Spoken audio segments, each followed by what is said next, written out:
In today's video, I'm going to talk about the uniturn. How you can make your uniturn look like the professionals on the ATP tour or women's tour.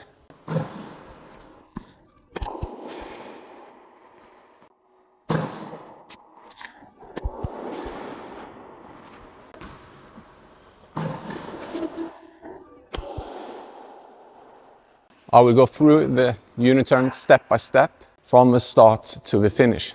Okay? So you want to practice this in steps. If you're in step number 3, you can go to number 4. If you're on number 1, don't skip all the way to number 4. If you're new to this channel, my name is Patrik Broddfelt, a tennis coach in Norway. When I started to play tennis, I was taught to go like this and hit like in a C pattern.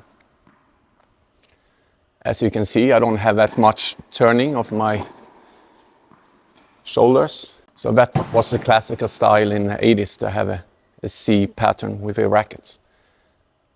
And then I learned a little bit about Ivan Lundell to get the elbow back and turning and hitting. And when I started as a tennis coach, I saw the new players starting to be more here and then letting go and then hitting. And in today's game, you can see Alcaraz, Sinner and those players getting the racket back here. So the left arm goes all the way to the shoulder and letting go when they're hitting. So all those forehand works. So if you're older player and got taught this way, it still works. The only difference is that you won't get as much power as you want to on the ball. And the game is generally slower. But if you're playing as a junior who hits really hard against you, it's more difficult to get away with that forehand. Let me show you the steps to get that uniturn like the ATP players. So you have your starting position, and what you want to do is bring your racket with your non-dominant hand. Then you're using your bigger muscles, and this hand gets to rest a little bit. So it's not like this. So you have a uniturn here. And I have my elbow up somewhere. If it's high or low, it's all personal preference. So you're here having a uniturn. You can see that I'm sideways to the net then. And then I can position my feet however I want to. And then I let go when I hit.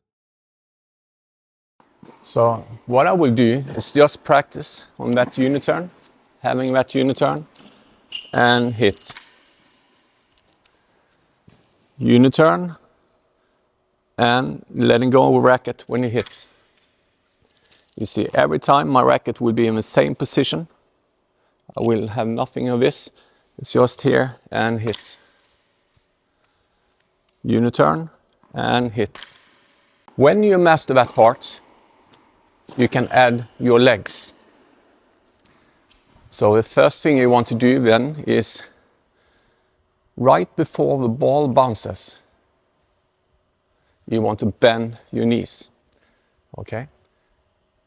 So now I want you to have an early uniturn. So that's, if you hear coaches say early preparation, what they mean is having early uniturn in today's game.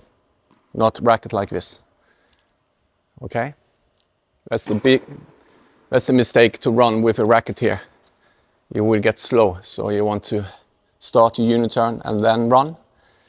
And at the time the ball bounces, you want to go from here to here and load on your leg. So you want to go.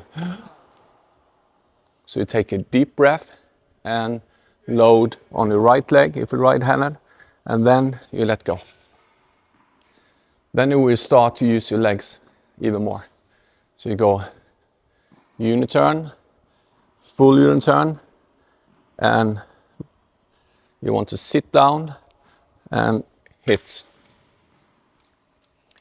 Uniturn, footwork, full, sit, take a deep breath and hit.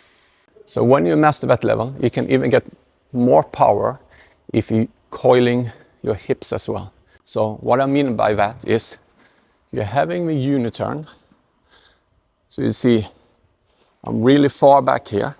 My racket has to stay on the same side as my chest, otherwise it will traverse behind you and the swing will be a little bit too big. So be careful about that. So you will have the uniturn.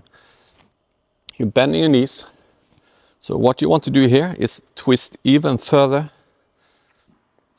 Let's see if I stand like this. Have a uniturn. I want to twist even further apart.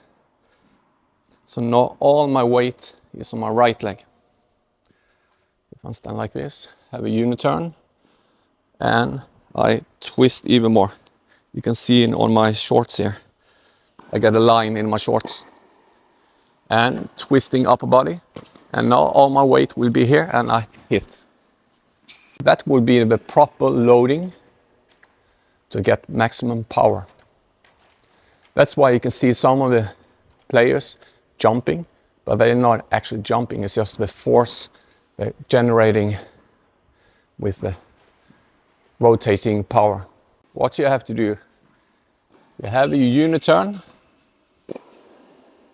and then you can stand open stance, semi-open or closed stance. And ball, right before ball bounces, I have even more. And then I rotate into the shot. It will be kind of like a corkscrew, and then you release it. Bam. Bam. Okay, so the faster you release from here, the faster the racket will travel into the ball. So you go. And also the faster you go, you might leave the ground. Let's see if I can demonstrate some with a ball as well. So I have an early uniturn.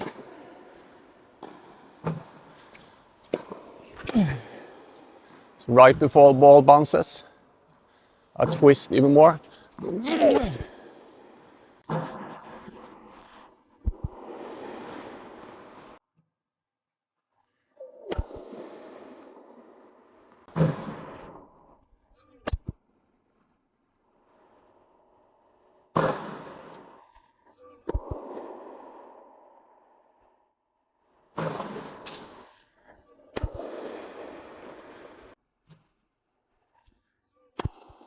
Recap of what we just learned. You have a uniturn, left hand, elbow up here, turning all the way to your right shoulder. And then when the ball bounces just before the ball bounces, I twist even more, thinking about rotating back into that back wall with the upper body and twisting my hips as well. So that shows even more towards the net. And from here, I explode into a ball. That last part with twisting your hip as well will allow you to snap into a ball even more, okay? So it's the same if you're standing sideways to the net. You have a uniturn right before ball bounces. I twist, and from here, I release.